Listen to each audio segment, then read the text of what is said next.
when a few folks already joined, it's an unusual time to move to a new community. Nevertheless, we've been very much, Dan and I have been very much moved by how welcoming the show has been to us from the first week when we moved in, just knocking on the door and delivering food for Shabbat and just everything, just being so warm to us ever since. Our kids call the show the candy show because of the time that we came before Simchat Torah to pick up candy. So it's a positive, sweet association for all of us. And it's just a pleasure to be here tonight. Tali, do you want to introduce yourself? Hi, everyone. So for those of you who don't know me, I'm Tali Slifkin. And yeah, Gila, are we saying a little bit about what we do or? Sure, go for it. I forgot that part. Okay, so you go after. So I have my master's in social work, and I've been trained as a family therapist and with a specialization in working with adolescents. And I've been working in private practice for about 12 years, and I worked in Sophia. I don't know if you guys remember that school, the high school for girls at risk that closed down a few years ago, but it was around for a bunch of years, and I was a therapist there. So I work now with teenagers and parents, their parents, women, and young adults in my private practice. And I'm so happy to be able to give this talk. It's good to see you all. Okay. So thank you for I'm just excited to be part of this show. But now I'll tell you a little bit about what I do when I'm, not here with the show. So I'm a school and clinical psychologist trained in the US. Became an Aliyah 7 years ago. And while in the US, I worked at, some of you may be familiar with Yeshiva Flatbush for 13 years. As a school psychologist, the last 7 years there, I was director of guidance and also did clinical training in a couple of hospitals in the US. And since being here, I work in the Sherut Psychologi Chinuchi, the Shapach in Efrat. And I have a private practice, which has been in Yerushalayim, and now I've moved it here locally. And I am totally passionate about working with teens. They're great. And I'm really excited to be here with Tali tonight to be talking with you about some ways we can understand our teens better and connect with them. So let's hope that all the tech works. Otherwise, we need one of the teenagers to come help us. Hopefully we'll be okay. Oh, here we go. Okay. So Zev, I believe we're going to be recording tonight for those who couldn't attend. We'll leave that to you. And all the presenters will be muted to reduce background noise. And again, the way we'd like to handle the questions is throughout the talk is to feel free to write questions during the chat, and we will hope to get to as many as possible. Some we may get to the questions as we're going, and some we may get to at the end. So you can either write the questions in a way that everyone can see your questions, or if you'd like it to be a little bit more anonymous or more private, then you can address it to me or to Tali, and we will address them. Okay. Okay. So, okay, we love cartoons, so we're going to use them throughout. And like, okay, how did we get here? Sometimes, we turn around, we blink our eyes, and our kids are just huge and big people.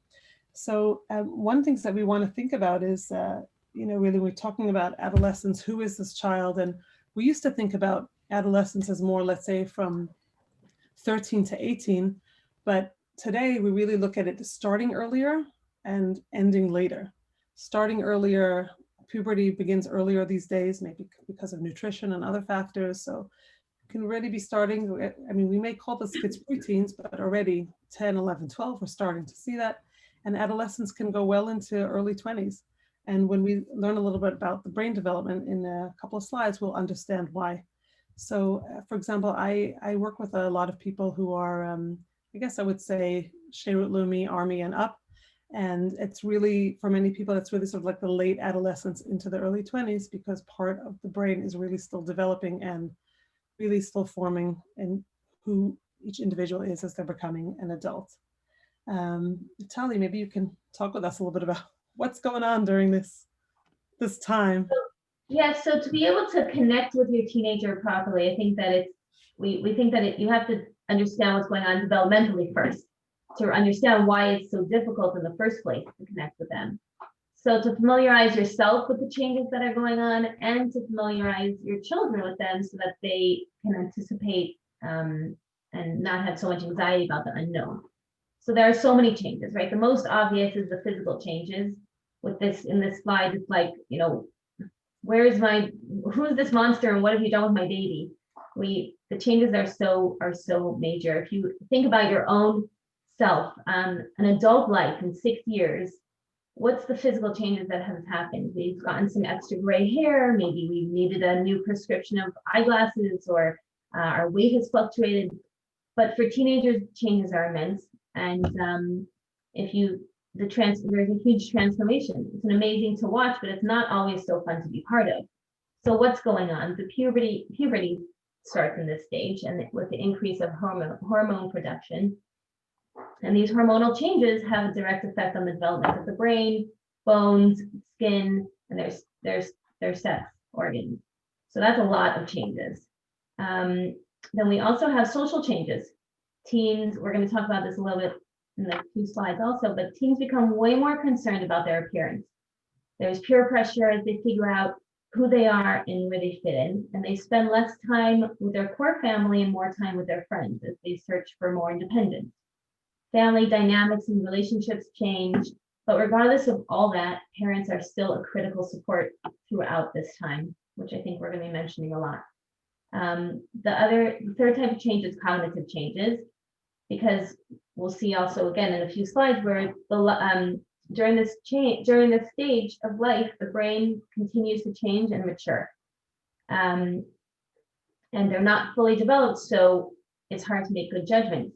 But at the same time, teens start to have deep and passionate discussions, how their conversations are changing. All of a sudden, your teen might become philosophical. They want to talk to you about topics that interest them, and they become so passionate about them. And this is all about their maturing and growing and figuring out themselves, who they are. And the last type of change is emotional changes. Children start experiencing new feelings and emotions during puberty, and this can cause mood swings. So they may be irritable, easily excitable, overly emotional, have intense feelings, and it's all normal, because experiencing new and different emotions in such a short span of time can be overwhelming and also confusing. So with these 4 types of changes, these 4 major changes, we begin to see the transformation. And during this whole period, one thing is for sure, which I just said before, that they need us, their parents, so much. Yeah. Tali, thank you. That was a really good overview about all the different aspects, like, you know, about the changes that happened during this time. It's one thing that was very powerful. One of my schools that I work in Efrat is a boys' high school, and I really enjoy working there. And one of the mechanchim told me about this exercise that he does. He happens to be a chinuch miyuchad class, a special education class, and he's been there, you know, their mechanech. They got one mechanech for 4 years, which hopefully that is always a good thing. But anyway, so he does something really nice. When the students enter as in 9th grade, they submit a picture of themselves and he saves it. And then they submit a picture. He asks again when they're in Shministim in 12th grade for a picture. And then he puts a slide together. It's like so powerful. And just to see just even the picture from that time until moving forward, you know, from 9th grade to 12th grade, to see such a change is really a way for us to see that so drastically.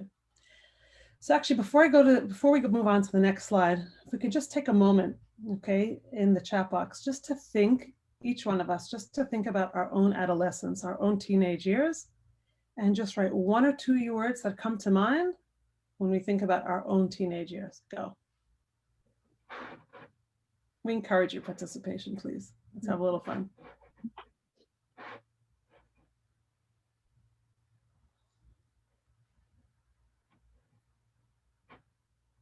Do I have to exit the PowerPoint to see the chat?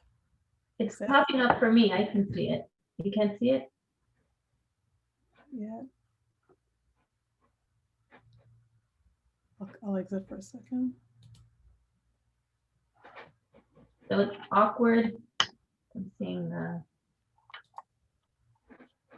freedom, awkward.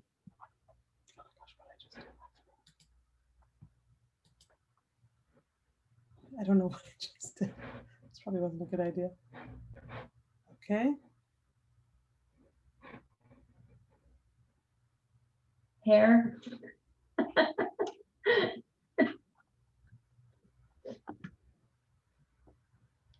Okay, I'm not sure what I just did here. I have to get my tech support. Hold on while you're reading that, sorry.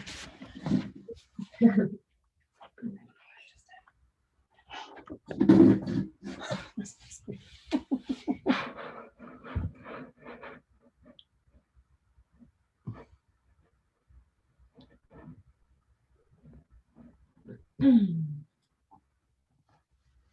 Ben. Okay, thanks.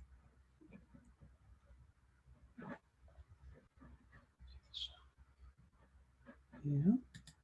Friends and parties. Yeah, I can't see the chat. Why can't I see the chat?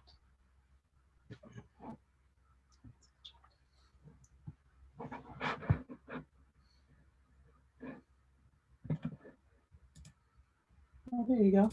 Thank you. I have the best tech support. Thank you very much. Thanks, Deb. So Okay. far we have awkward, freedom. You see hair. Two people said hair. Okay. Friends and parties. And I think I missed one. Okay, great. Thank you for participating. Now you can please take a moment and think about what is it like to be a parent of teens or preteens and write 1 or 2 words. What's that like? Thanks for playing.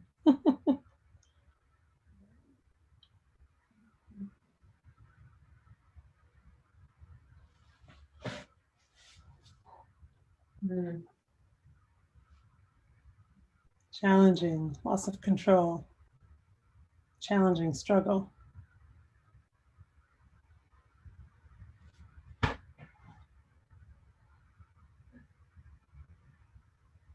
Okay. Okay, so, one thing is as we're thinking about being parents of teens, it's important for us to think about our own, recall connect to what are some of our own experiences from when we were teenagers ourselves. Okay, hopefully we'll have success going to the next slide.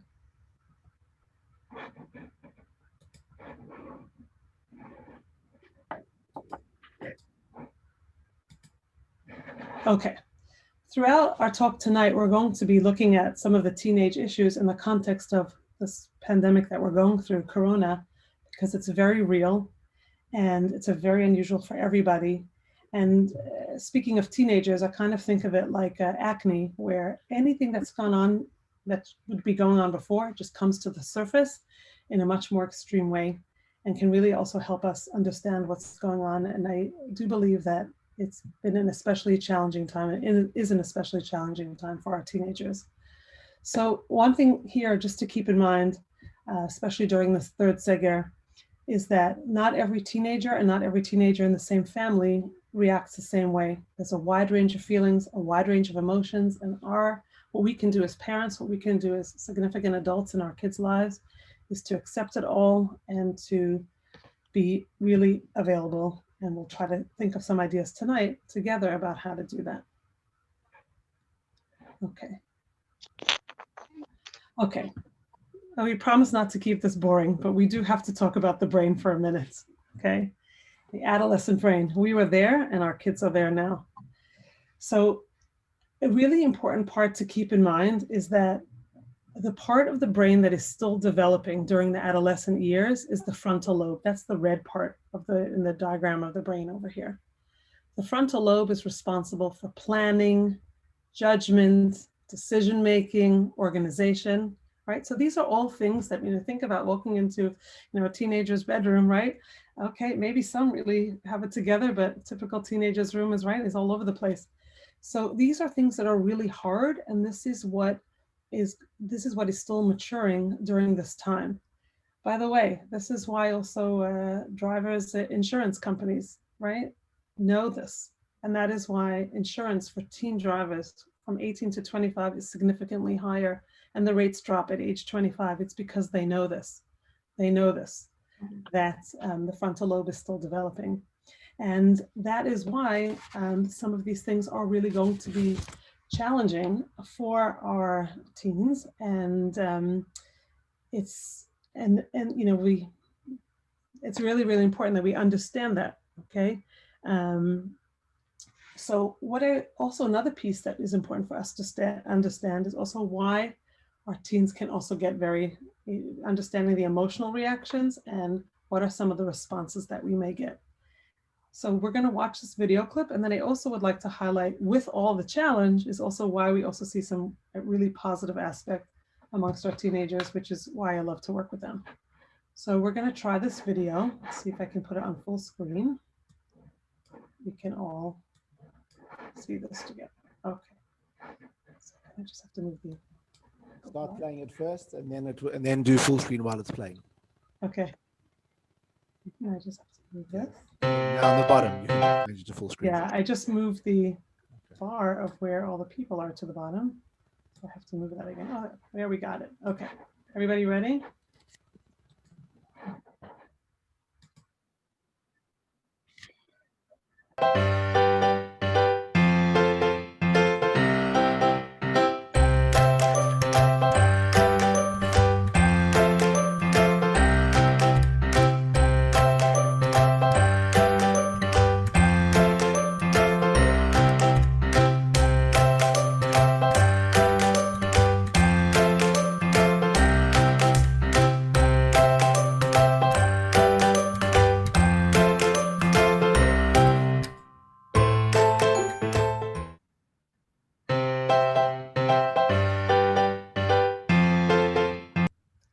Okay. Escape. All right. Okay, so Dan Siegel's very famous for his theory of the model of the brain, and a really helpful way to think. I like this model because it's also really helpful to speak to parents about, and also to speak to teenagers themselves, and really for all of us, is to really think, to really understand that we have our limbic system, which is the emotional part of the brain, and that when we are under stress, then the cortex, the top, the fingers just kind of fly up. And that's where we get all those emotional reactions. I don't know about you, but I've been feeling like that myself during moments during Seger and Bidud, and when like everyone just kind of flies off the handle. That is what's going on. Okay, it's because we're under stress, and we need to kind of really find ways to de-stress, and then the more sound reasoning kind of comes to mind. So it's important to keep in mind the frontal lobe developing, and also how strong the limbic system is, the emotional center of the brain. And that is where we may get the mood swings and all the significant reactions. At the same time, because of all this energy, because of the, in a way, we talk about the, see the impulsivity, it's also channeled in a very good way. I mean, what I've seen in working with adolescents over the years is that there's just accomplished so much. Teenagers are passionate. They see that they believe they can change the world, and they do change the world. I just am inspired over and over again when I see the kinds of initiatives that are started by teenagers. And so whether it's what I saw overseas in my years in New York, or what I see here. Tali, do you want to mention? I know I was very moved when you told me about something that one of the... Yeah, our community is very involved in Sabapta, that our teens from our show started, which is pretty amazing. And it's now across the country. Oh, it's not supposed to do that. Yeah. I like music for that. Yeah, it's amazing what the kids just take these initiatives and run with it. They have so much energy and using it in a positive way. Okay. So just another angle of what we just spoke about. How am I supposed to think about consequences before they happen? Just again, keeping in mind that it's important to be clear about our values, and also be able to talk about mistakes when they happen, because it's all a process, it's all learning. Okay. Tali, go ahead. Okay, so in this comic we see the push-pull of the teenagers.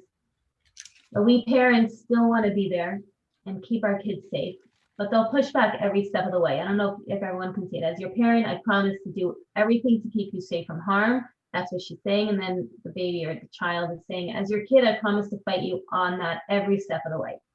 And that's part of helping them develop as a separate self. The process of separation, individuation, separating from you and becoming their own individual person, which is the main job of the adolescent.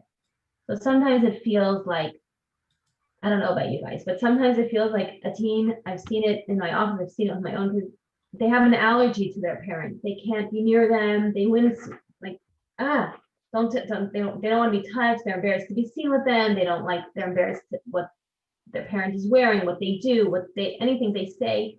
And it's all part of this necessary process of separation and finding their self. Often, but not always, girls and boys act differently to create this separation. Girls sometimes battle. They disagree, they roll their eyes, they shriek, they criticize.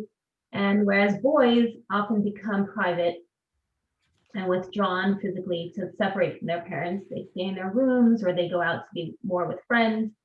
And of course, you have the combination of the two, of both styles, or the exact opposite of one gender or the other. But understanding the why behind this behavior can help reduce a parent feeling hurt from the rejection. I think somebody wrote me too, like as part of the what we were asking before about being a parent of a teenager. Parents also might see a lazy, immature, irresponsible, demanding child because at home they're still expressing their dependent and babyish mode of functioning, whereas the other part of the same teen, usually presenting outside the home, could be more independent, mature, responsible, accomplishing, risk-taking, and developing competence. So who's the real self? The person who gives her parent constant grief and would rather death over doing a simple chore, or the same person who volunteers to help her grandmother clean her floors, wash her floors. So they're both styles are real and they're both necessary. But if you want to get a sense of who a child really is, the more accurate self is usually the behavior away from home. So that gives us hope. Another element of this separation and individuation is the teen's peer group, which plays a huge role in these tasks of finding independence from their parents and developing their own personal identities. They begin to trust friends more and turn to this second family instead of their own family in times of upset and worry. They care so much about what their friends say and think that they often change their behavior and dress and speech choices and their activities in order to become similar to these peers. And because of this, it's important for parents to know who their teens spend time with. But when it comes to big decisions and values, very often, hopefully, they are listening to you most of the time, even if they don't show you outright. And whoever they become, they might act and look different than you, but they often hold on to your values. And even if they don't, we just have to hang in there and hold on to that relationship, because sometimes we see that they actually are not holding on to our values as much as we'd like them to. But students, teenagers will be out on their own, especially here. They go to the Army so soon, or Beirut, or wherever they're going in life. And therefore, the main task of the parent during this time is actually letting go. So the child is pushing back, and we have to try to let go also, while simultaneously setting limits and giving love. So it's a difficult combination. Okay, we can go to the next slide. Absolutely. Oops. What did I just do?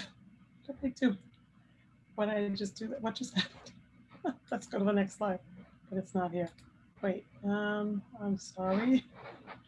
I'm not on my own computer. That is part of the problem. Well, I'm glad you're doing it. It's not me, that's for sure. I've never really had this difficulty before. Let's see why this is not working out. Just a moment.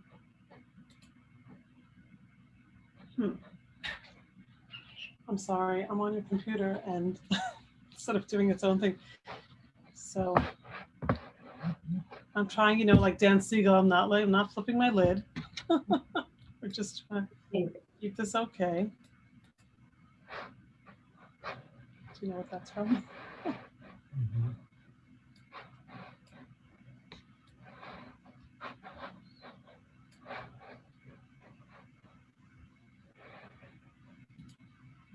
Okay, that's where I looked. So close. Can you see the screen? Yeah. So the next slide. Yeah, it's tough out there. Yeah, it's tough out there. Okay, it is tough. Okay. Yeah. Okay, thank you. So as we explained earlier, we're good, Gila? Yeah, okay. As we explained just now, Gila just explained about the frontal lobe of the brain is not fully developed. And it plays a huge role in complex decision-making, impulse control, and being able to consider multiple options and consequences. So gauging risk and rewards is still limited. Judgment is not fully there. So the pushback is going to happen. So you want your teens to have fun and enjoy life, but in a safe way. And that's where rules and consequences and boundaries come into play. And it's really challenging balance because no rules creates chaos, but we all want to be that awesome parent who lets our child do everything, and we hear the kids saying, but everyone does this and everyone does that. And it's hard to know what the truth is, but we really do need to keep to our rules and create the boundaries to help them grow and become who they can become. And being supportive no matter what. If something does happen, then just letting your teenager know that you're glad they're safe and you're glad they're here. Like, end of discussion until there's a further time that you can discuss it. Okay. Yes, thank you, Tali. It's interesting what you were also saying before about the importance of the peer group and how much our teens are listening to their friends and how much do they listen to us, their parents.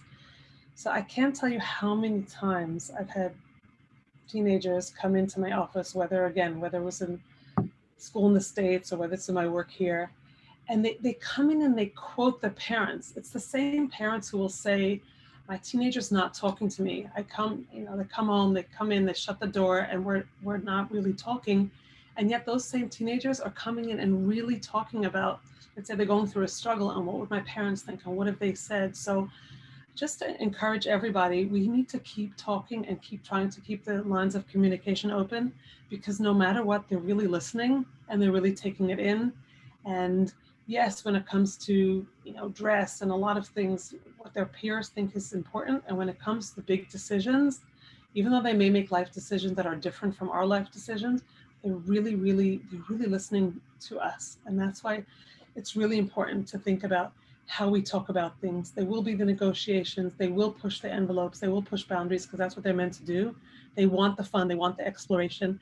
And yet it's really important to keep having discussions and finding teachable moments, whether it's hard to talk for teenagers to talk about themselves. So just a couple of tips, maybe sometimes it's even saying, getting into a conversation about an issue rather than about them and the issue, whether it's teachable moments, finding something on the news, or if you're watching a film together, or just things that happen. And what do you think about that? Or what do you think kids your age think about that? What do you think kids your age think about that? What do you think your friends think about that? Most often they will tell you what they think about that. It's just a much easier way to respond to the question because it's a little less personal. Remember, adolescents don't like feeling like there's a bright light shining on them. They don't like to feel highlighted. It's kind of like, again, they're worried about their skin, right? They're worried about their appearance. No one wants to feel different. No one wants to be under the microscope. So if it's just a discussion about, what do kids your age think, or what do you think about this issue, is often a good way to get at talking about some of the tough stuff out there. And so that what we are hoping to do as parents is we're hoping to become part of our children's inner voice, part of what they're internalizing. They're listening to us, they're listening to teachers, hopefully, they're listening to other role models. They're taking it all in and then forming their own identities. And that's one way that we hope to get there. One of the reasons why they also take so many risks, like we talked about the frontal lobe developing, etc. But I've also heard it referred to as the Superman mentality, right? I can do anything, but nothing will happen to me. That is why teens take the risks that they do, and it's also why they do all the awesome things they do. This country is run by teenagers. I just can't get over it all the time. I mean, think about it. When you talk about Sheirut or Army, and also, talk about all the youth movements, right? I mean, in my work in Efrat, I really see how central the Tnuat Noar is to to the students' lives, and very often also what the kids accomplish, and also, you know, the Comunariot and the Madrufim, what they all accomplish, and the leadership roles they take is because they are also so capable. So we want to be able to nurture that Superman part of them. Okay. Okay. Ready to move on, Tali? Yep. Okay. Okay. All right. We can't talk about teenagers without talking about social media a little bit. Okay. Sound familiar? Is this relevant for people? No, yes, no. The phone, right? Okay. The only thing my teen does all day is play on the phone. Okay. So social media is it's really important part of their lives. Again, every family has different ideas, different values in terms of access.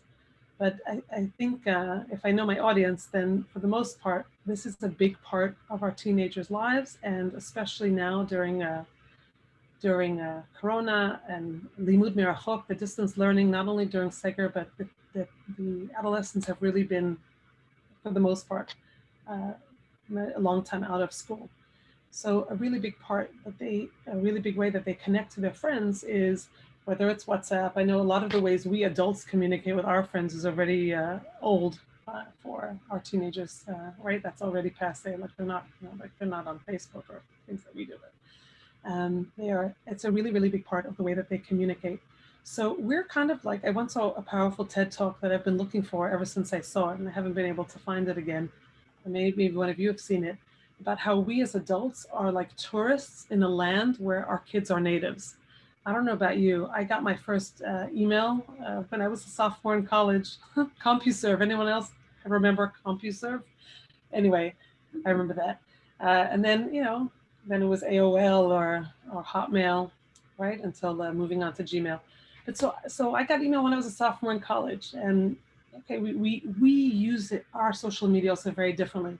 Most of our kids were basically born with a screen name on their birth certificate, right? Like it's been really a part of their lives in a way that's very different for us. I've had kids say to me, you know, my phone's my life, you know, okay, so like we find that concerning when they say that. What they're really meaning is like it's their social life. It's their way of connecting. So on one hand, we have to understand it. And it's also important, a big and, it's also important to be able to set limits, as challenging as it is. I am not saying it's easy. It's really important because it's something that's going to be hard for them to set limits themselves because it's such a big pull. So for example, having no phone zones, no phone at the dinner table. The big part is that we're going to continue to talk about the importance of family dinners, that even we need to not bring our phones to the dinner table. We as adults need to also model that we are able to disconnect. That's really important. Some families have a drawer in the kitchen where everyone pops their phones before a meal, or a charging station where the phones get charged at night. Now I know this is easier said than done, and you might say, who's this lady? She's out to lunch. Who am I kidding that my teenager is going to leave their phone charged in the kitchen at night? At the same time, so much of the drama that happens online socially, and also access to inappropriate material. I mean, having filters in one's home is that goes without saying that we all need to have that. At the same time, if it's really an issue, kids are going to know how to get around it. But again, discussion. We need to really say, really be able to share our values and help them set limits, because they're not going to be able to do it themselves. And a lot of what happens, at least from, you know, when issues come to my attention, a lot of that drama happens late at night. I recently had actually I thought a young student, 12-year-old student who, I don't know, phone was in, that was a decision that a phone should be in her room at night so that she wouldn't have to go to need a parent, you know, like this would be kind of a way to connect to the parent. Well, all crazy things were going on at night that were really not safe for her. And it was really difficult to be able to set that limit and to have that phone away. Those are some things that it needs to be a conversation. You know, a lot of teenagers think it's just like their right to have the phone, to have the technology. And we need to be able to, again, it's beyond the scope of this discussion to exactly how to do it. But there are resources out there to be able to help to do this. But the idea of being able to have expectations of you're going to have a phone, you're going to have access to a tablet or whatever it is. This is the way it works. Would we ever hand our child keys to the, let's say our kids are learning to drive, or do we just give them the keys and say, okay, bye, have fun, enjoy the car, great, see you later?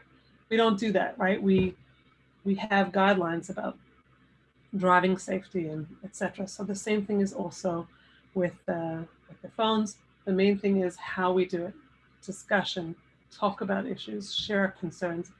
And at the same time, because they're into all this stuff and there's so many also apps out there and games, and some that are safe, some that are not safe, that are involving interacting with all kinds of strangers, it's a good idea to just be curious and join and try to see, as much as our teens may let us in, what is something that, if there's a game that they are playing, what are they playing? Be interested in it so that it becomes a conversation about, and if we're concerned about it, becomes a conversation rather than like a helicoptering about it. So that's just something that I would encourage about that.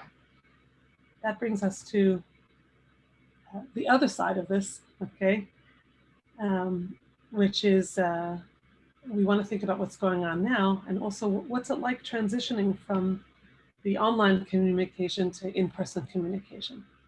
Also keeping in mind these days when our teenagers are home, it's really, really hard for them. It's not normal to be home for this amount of time. So we want to try to encourage them to also have, now it's a very individual decision, how much in-person contact when it's not Seger is possible, with masks, etc. Every family is making their own decisions, and we know also whatever our decisions are, kids, teenagers are not always keeping to it outside the house. But at least even if they're video chatting, or even if they're actually talking to someone and not just online, it's really, really important. They're very alone. A lot of the kids are really feeling very, very isolated and alone during this time. We mentioned this slide also because even not having to do with Corona, I have, let's say when I have the 18, 19, 20, early 20s population, people who come into my office, and some of them really have a hard time with dating because what they're really sharing is like just dealing with the awkward silences, or you know, when you're used to WhatsApping someone, then you can either respond or not respond, and now like you're actually with someone and someone you don't know from before, and now you actually need to keep a conversation going. So that's a little bit challenging, and that's important to, again, just be mindful of that and encourage also the in-person interactions. Just realize like how big the digital part of their socialization is, and what that plays on their life. And I know, Tali, it would be great if you can tell us also a little bit of what you're seeing now as well. So just to add what you're saying, I think during Corona, for some kids, it's really hard not to socialize and to get out like they usually do. But for other less social teens, this is actually a dream come true. And it's a reprieve not to have to socialize. But unfortunately, what I've been seeing is that for the kids who enjoy socializing less, they've sometimes developed social anxiety once school started, once things opened up, because they haven't had any practice for such a long time, and their antisocial tendencies turned into full-blown anxiety. So because of this, it's so important to help your child, like Gila was just saying, stay connected to friends in person wherever possible, video chats, any kind of thing on screen that they can actually speak to a person face to face, and just continue to stay connected, because these skills really do, it's like any muscle of our body. If without practice, they just kind of disappear. So especially for the antisocial child, being able to socialize in person is really important to keep up. And I think also what we were talking about, like just when a child's in bidud, when you talk about isolation, it's literally isolation. So for the kid who's a social child, it's torture. So we have to be able to try to help our kids stay connected and supported and loved and not alone. Just as an example that comes to mind, when I had 2 kids in bidud, as a joke, I used to knock on their door and scream out, "Room service!" And we would all laugh about it. And it was just like a way of helping them understand they're not alone. We're thinking about them. And this is, let me kind of like spoil you for a little bit while you're in Vidud. But all of this is so strange. It's so new, and hopefully it'll be old soon. And we kind of just have to work with it and figure out what our kid needs. I'm so glad you mentioned that also, Tali, about the Vidud, because at this age, they're able to be in a room alone, and yet it's, we're very worried about what's going on for kids during that time, being alone and what they may be doing and how it's impacting them. And even if they have a certain hobby that they're able to do, with whether they're artistic or something to do in the room alone, that might be a good time to, again, also just invest in something that they can occupy themselves with, that's also a little off screen as well. Okay, Tali. Okay, so let's take a look at this iceberg. So lately my teen is extra moody, shouts and slams the door. Everything sets her off. And what do I do? So what we may be seeing is this, what's at the top of the iceberg. It's not just during COVID-19. This could be anytime, but it's especially happening now. We can see the excessive screen time, like we've been just talking about, the disrespect, the complaining, the fighting. But what's really going on? What's really going on is what's underneath. They're acting one way, but it's really reflecting something deeper. And if we only relate to the action and the behavior, then they won't feel connected. So they want to be seen and connected. So first we have to understand what they're expressing, because they're most likely not going to say, well, Ima, Abba, I'm feeling emotionally dysregulated right now, and that's why I just yelled at you and slammed the door. So they're not gonna do that. So we have to show them, that we see them, and then be able to, then we can deal with the behavior. Because once you get them, once they feel connected, they can relax. And especially now, this is such an abnormal situation, like we've just been saying, where teens are home so much more than usual. And their social lives have changed so drastically, like we've just been talking about. And it's important to understand if their reactions to the current situation and the extra stressors are in a normal range or not. If you feel that they're experiencing overwhelming emotions or exhibiting signs of depression or high anxiety, etc., then it's time to call in some professional help. But what we're going to discuss is how to understand and connect to your teenager when they're going through all of this stuff that they're experiencing. Mm-hmm. Yeah, Tali, that was great. I agree with all these points. I think also when there is a hard moment, right, like when we're seeing also this a blow up or something, that a good time also to talk about it is not in the moment. As they say in the al-ka, right, when things calm down, is when it's a good time to talk about things. Remember that happened this morning. Remember that happened earlier today, and then that's usually a more productive conversation. Okay. Now, how do we do all this, right? Right.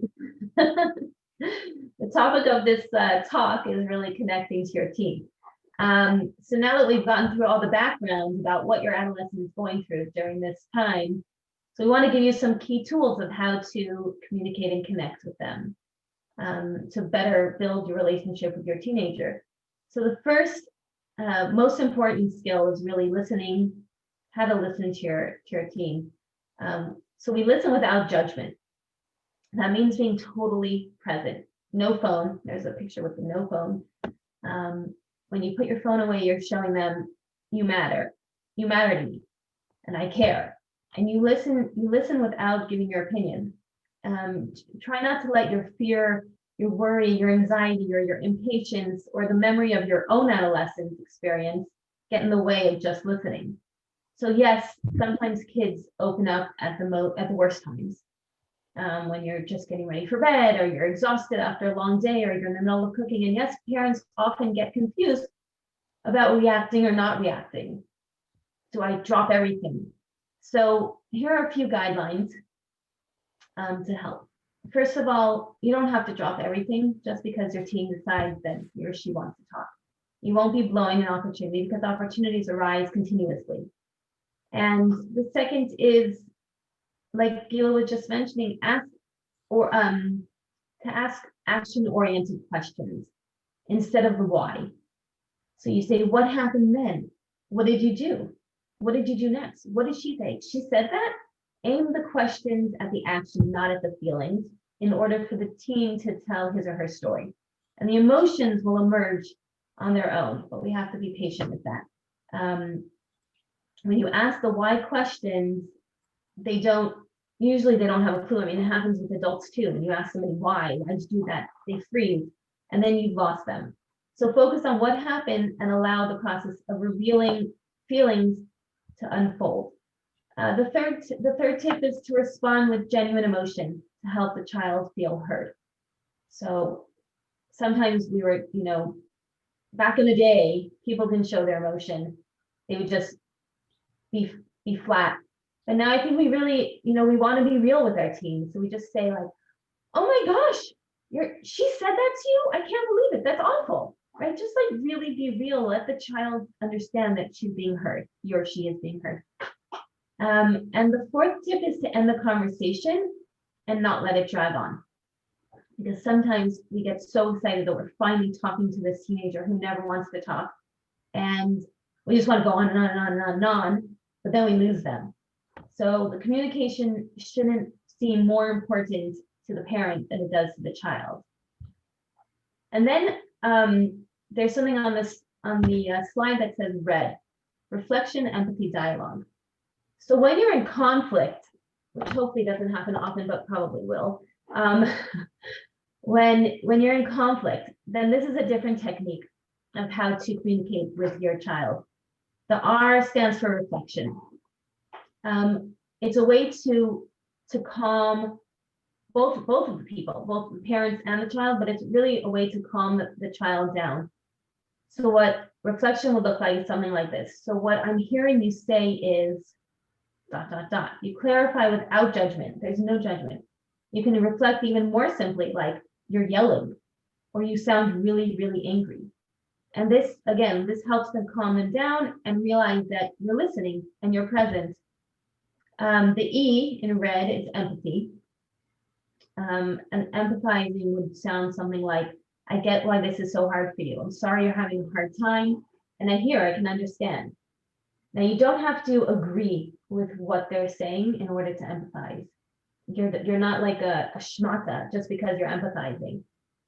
Afterwards, you can discuss, you can discuss why you don't agree, let's say, but in the moment, that's not what you're doing, you're just empathizing. And then the D in red is for dialogue. We want to try to create a two-way conversation. Our children, like we're talking about, are maturing. And their conversations become mature and their communication are becoming more mature. So we want it to be a two-way conversation, but never in the heat of the moment. As Gila just mentioned, it needs to be when we're both calm. Let's take a few minutes to calm down and then we can talk. And this helps you gather your thoughts and regulate without blowing up at each other. And then after you've calmed down, the dialogue can look something like, what's going on? I'm glad you're able to tell me about this, how you feel. I know it's not easy for you. We're going to figure this out together. And again, this together is, what would you like to do about this? What is your opinion? We want to hear from the child what they want to do here. It's not just a one-way conversation. And the goal of the red is to express to the child, I'm okay and you're okay. We're going to do this together. We're in this together. We're going to be okay. So the next part, the other pictures on the slide that was communication, and this is about connecting. So once we have the communication going, we can connect more to them. The rule with all of these activities of connection is that don't use them as a time to nag or bring up worries. There's a picture here of nature, going out with your kids on a nature walk if they like it, just getting some fresh air, enjoying the nature and not being connected to your phones and the computers, which we're so much involved in right now. Tali, this picture of nature it's in our own backyard. This is Emma Kaila. Right. So it's nearby. We have nice nature around here. A lot of it's being taken up by buildings, but we still have some. Yeah. And then we have a picture of the family dinner. Family dinner is an amazing way to connect with your kids after a long day for both parents and children or a child. And it's important to probably make family dinners a no phone zone, because that way you're connecting and you're not connecting to people that are not actually present. There's a picture here of a road. So that's a car ride. A car ride is a great time to be talking to kids, because there's no eye contact and there's nowhere for them to run. They can't get out. But very often I see that parents use that as a time to nag and bring up worries, which is what I said in the beginning. Don't use that as a time to do those things, because then they just feel like, I never want to go in a car with you again. But you could bring some music, let them choose the music if it's not too horrible for you, giving you, hey, you can share, you do one song, I'll do one song. But it can be a great time for connection. Another thing there's like a tree with all of like interests and hobbies. Like we said earlier, teenagers who start to get really interested in things, but you can ask about them, show interest in their interests, show interest in their hobbies. You can even do it with them. Somebody's into art, so say, hey, I want to learn. Let me do that with you. Game on, playing games, no stress, just fun. Something that's not pictured here is working in the same space. Parallel time counts.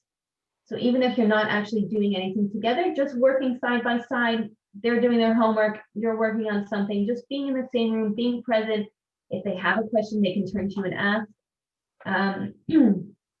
Another thing not pictured here is bedtime rituals, which even though they're older, it's still great to keep them.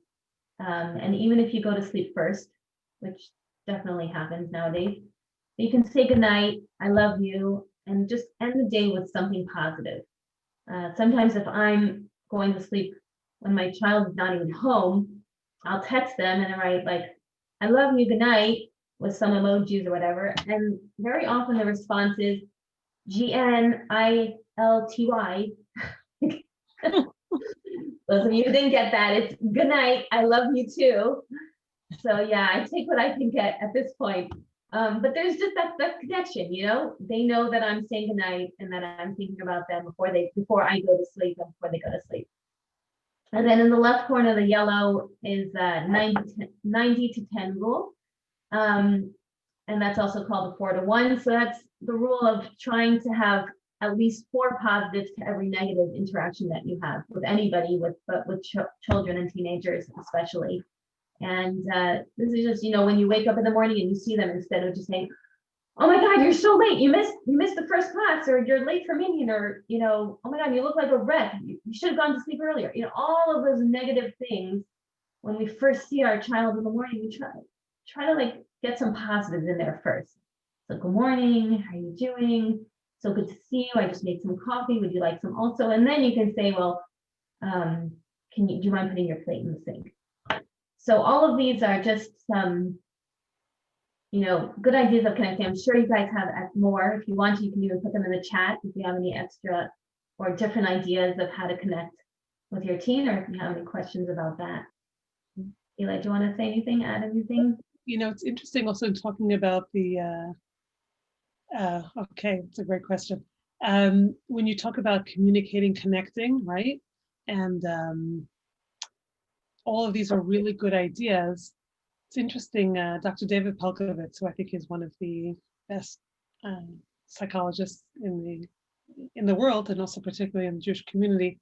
And I've had the privilege to work with him and get to know him. And I'm a big fan of his books, which you will see before we close. But one thing that he also talks about, especially about family dinners and quality time together, he talks about it not only as connecting, but also as a protective factor. In other words, he cites research where really talking about the correlation between family dinners and lower at-risk behaviors. Very, very interesting, something for us to think about. Again, there's no guarantees in life, but just the power of that connection and that unit is something that's really, really important. Keep the questions coming and we'll get to as many as we can at the end. Thank you, Zeh, for that question that's there. Okay. Okay, this is a really cool tool, and we're very excited to share that with you. Something that can help each and every one of us, every member of your family, not only the teenagers. And again, this also is from Dan Siegel, who is one, and David Rock. Daniel Siegel's the one who we cited this theory of the brain with the video earlier in the presentation. And I actually learned about this tool from a colleague of mine in Efrat from the Merkaz Chosen, from a presentation that we did together. And this is one of the tools in Merkaz Chosen, really, and they're all over the country, really deal with resilience, especially during times of trauma. And we are going through a pandemic. So this is a very important tool to keep in mind. So what is the healthy mind platter? The idea is healthy mind, healthy functioning. The idea is that every day, okay, now I'll tell you what my reaction was the first time I saw this and I learned this. But the idea is that every day we want to strive to every one of these bits, which actually look like little apps, but that are in part of our day. And the kind of idea of having a well-balanced day. Now, the first time I took a look at this, I said, oh boy, I am in trouble.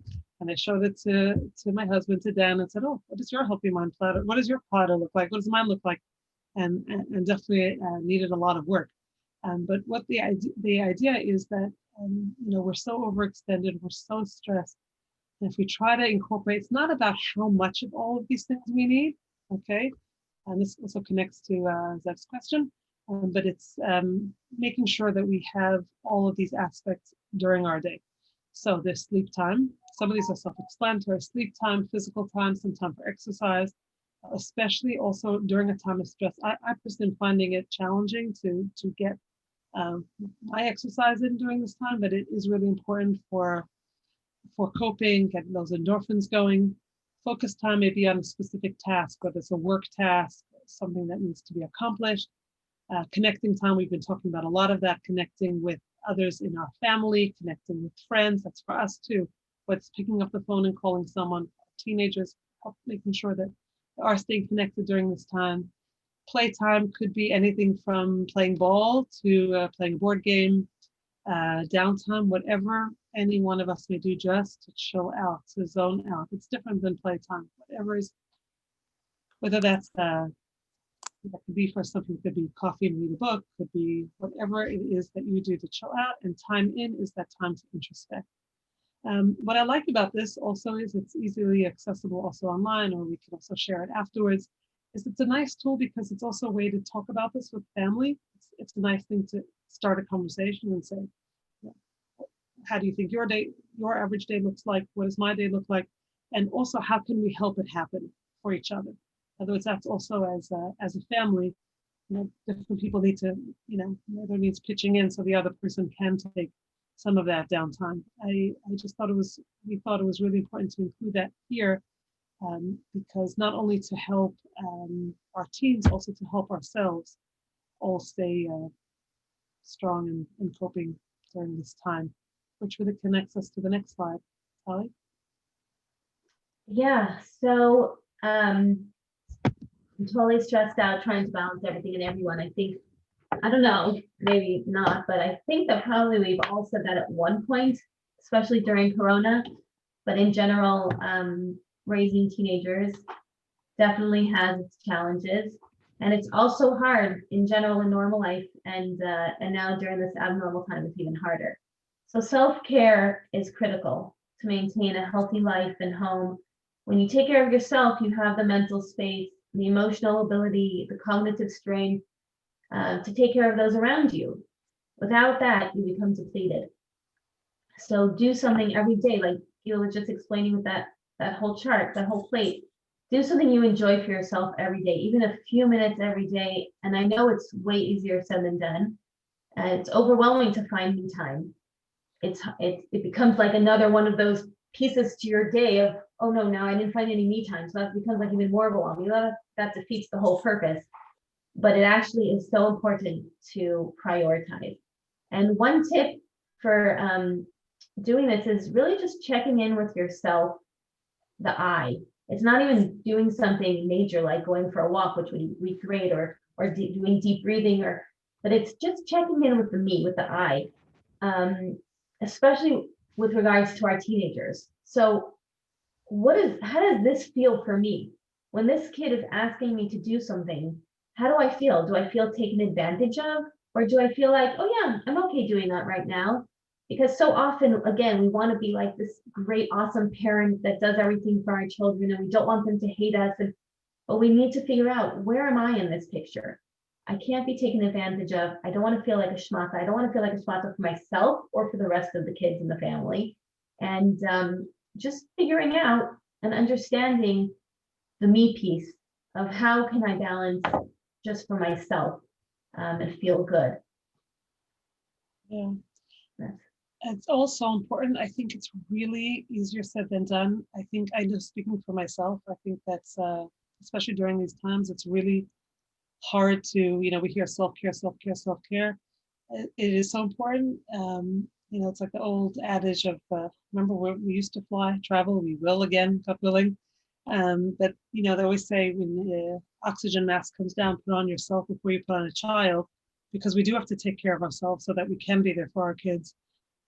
It's hard to do. It's hard to make time. And I think we just all have to keep reminding ourselves, finding something that, I know for me, if I have a hot coffee from start to finish, that's already a start. I just wanted to mention one idea. If we had more time, we do this guided imagery exercise, but we really need to wrap up. But I just want to put an idea out there that I also recently heard that I thought was really powerful. The self-care in Hebrew is chemla atzmit, and not only is it doing these things for ourselves, but also in our mind. Beautiful thought that I had heard about is that if we think about a really tough situation that we were in, that we just really didn't think we were going to manage and we were going to get it through, and somehow we did, and we're here, right? So try to imagine what else would have helped us get us through a situation like that. So if you can think of someone who is, just bring up an image of someone that really means a lot to you, someone who is, could be a family member, someone who's alive, someone who's no longer alive, an image from Tanakh or from history, just an image that you hold in high regard and respect tremendously. And if you imagine that person in that moment, almost whispering in your ear, an affirmation, message of strength, something like, you've got this, I believe in you, you can do it.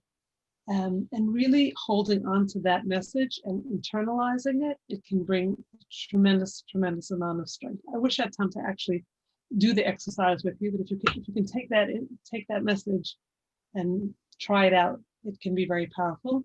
And I remember my last visit to my own doctor, telling me how I should be exercising 30 minutes a day, and an 2 hours of anaerobic exercise a week. When am I supposed to put this all in? She's like, okay, do you have a minute and a half every day? You got to find a minute and a half every day.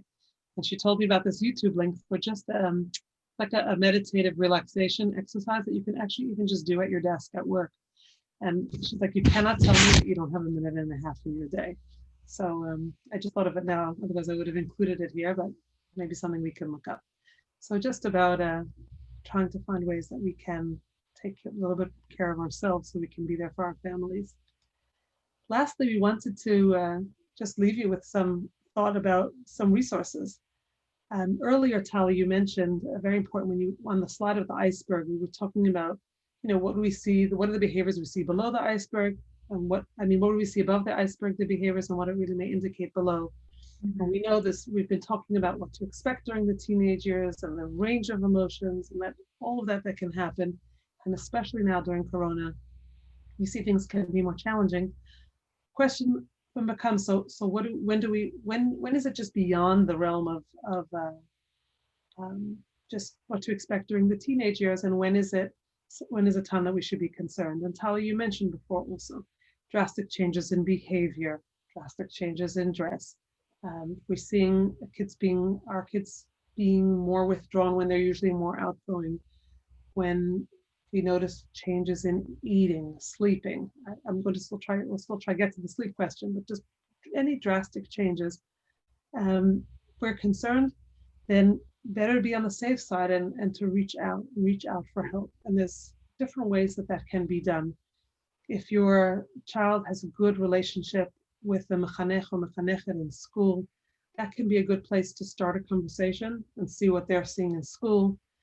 Remember, I mean, now it's an unusual time, and even from, I can say from my work in the school settings, even I hear from my teachers all the time that it's not the same as when the students are coming into school, but even over Zoom, they have a really good sense of who's doing okay and who's struggling. And we also hope that the mechanchim and mechanchot will also do outreach to the parents. It's very, very helpful, and they're really very much welcome when parents reach out as well. In terms of a school yoetzet, that's also depends on your relationship and your comfort level. If you feel that this is a good person who could be a good resource to you, again, that's someone who has contact with the teachers, also has a sense of how the rest of the class is doing, and I can also hopefully help you find the right resource that would be needed for your son or daughter. Pediatrician, family doctor also is a great idea to, if you feel comfortable, they know you, they know your family, they also would have a sense, especially if they know this child that you're concerned about, they would be able to compare it to how they've seen them before, and are very, from what I know, even as we found a new pediatrician when we moved here to the neighborhood, and she asked me what I do for a living. She's like, okay, tell me more about you. And, because she was telling me about how much she networks with psychologists and other psychotherapists in the community. And very often, pediatrician is the first step. Two other agencies, Hakshiva and Emuna, are also community agencies with resources. They do address different needs. Each has a website. And they do also want to mention the Revacha. I've heard particularly about Shulamit Danino, who works with adolescents. It's really important to know these resources are out there. I know that also from my work in Efrat that sometimes people shy away from Revacha, that's social services. What do you mean? We're not a Revacha family. At the same time, they offer a lot of services, very often subsidized, and have a real finger on the pulse of issues that are affecting teens in our community. I don't know about English or Hebrew speaking services here. I don't know the Revacha in Beit Shemesh, I know the Revacha where I work, but just that just knowing that that's an excellent also community resource.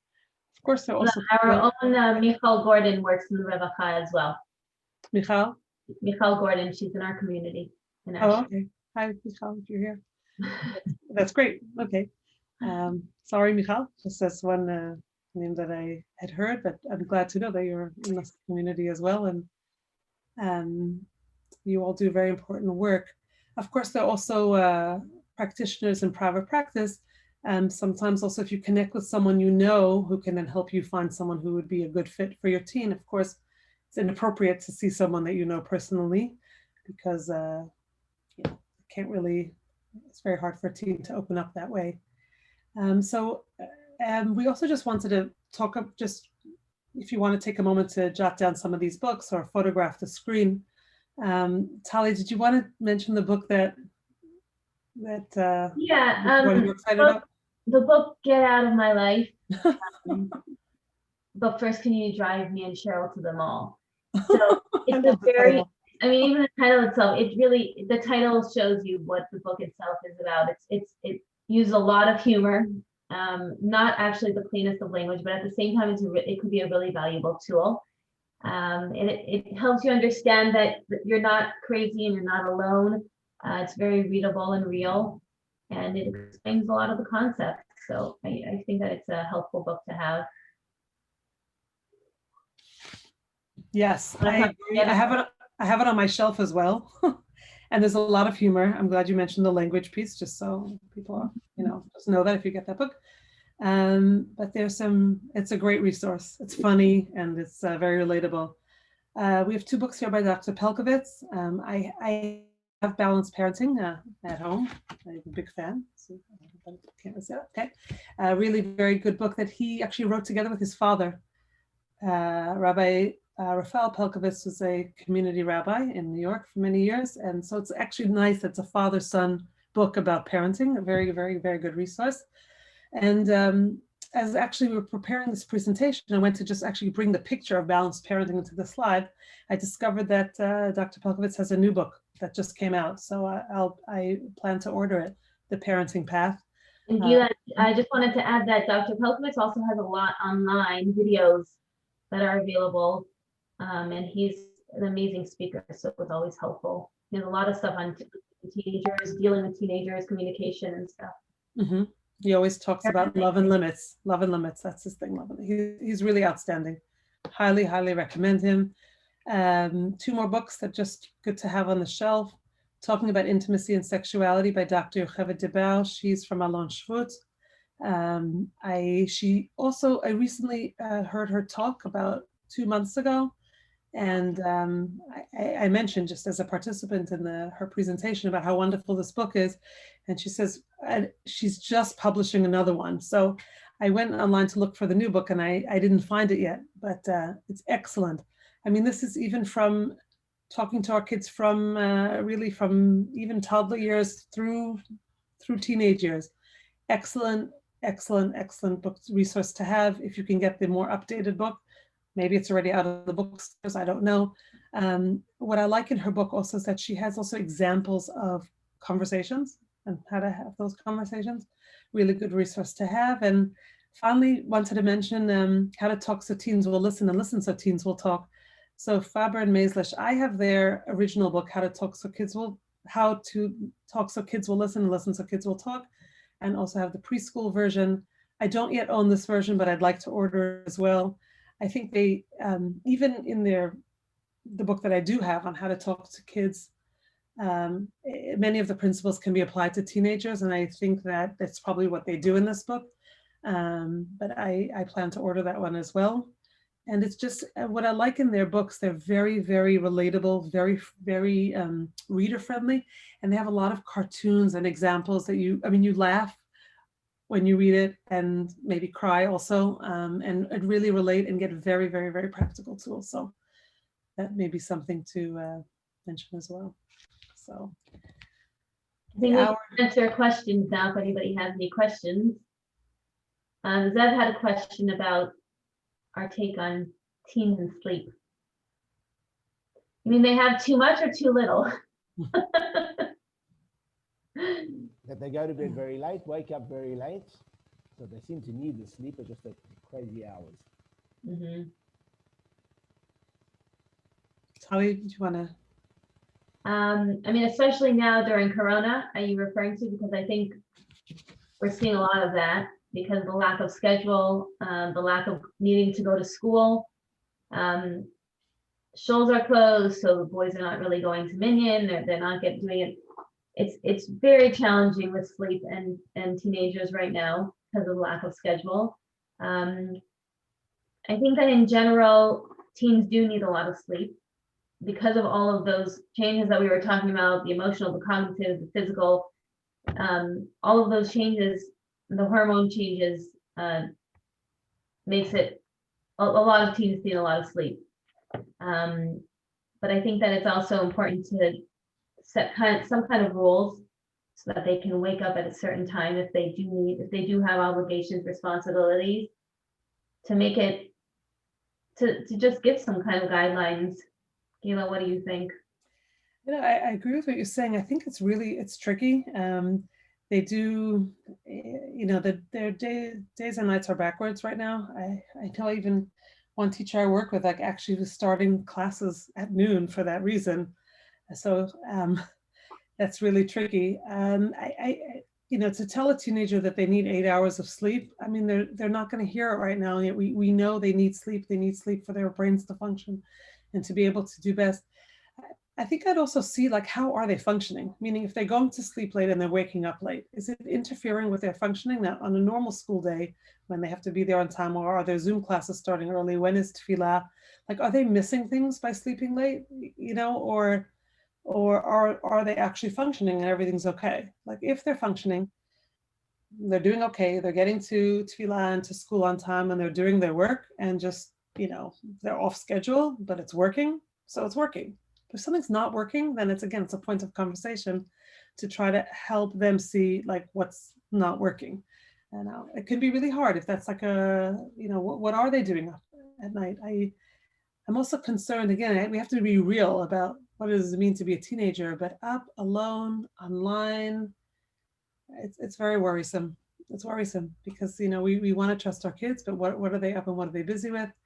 It's trying to have a conversation about healthy habits and how that's actually going to help them. They don't want to be the dork. They don't want to be embarrassed. They don't want to be different.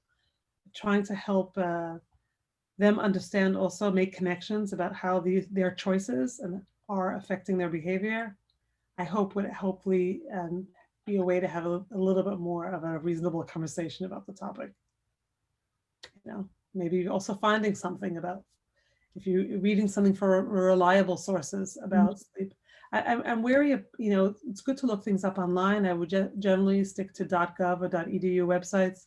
I'm a fan of Mayo Clinic for anything medical. Again, it could be a teachable moment. You find something, what do you think about that? Maybe there is a good article about teens and sleep that actually shows them how it's important for them, that it's something to think about. Any more questions? I realize it's actually pretty late. Thank you all for participating. Any more questions? Anyone want to add in the chat? Or Just along the lines of what you were just saying, Gila, I think that the psychoeducation for kids is so helpful. Like what you were saying, you can even do it together. You know, find the article together and look it up together and figure out, you know, what's really going on with you and how much sleep do you really need, or for any concern that you might have physically or emotionally, whatever it is, looking it up and having that more adult conversation with this child who's growing up and wants a part of this interaction, and not just you enforcing the rules, but to really say, okay, let's discuss this. Something has to change. This isn't working for any of us, so let's talk about it and try to figure out what to do. Okay, are there any other questions before we say goodbye?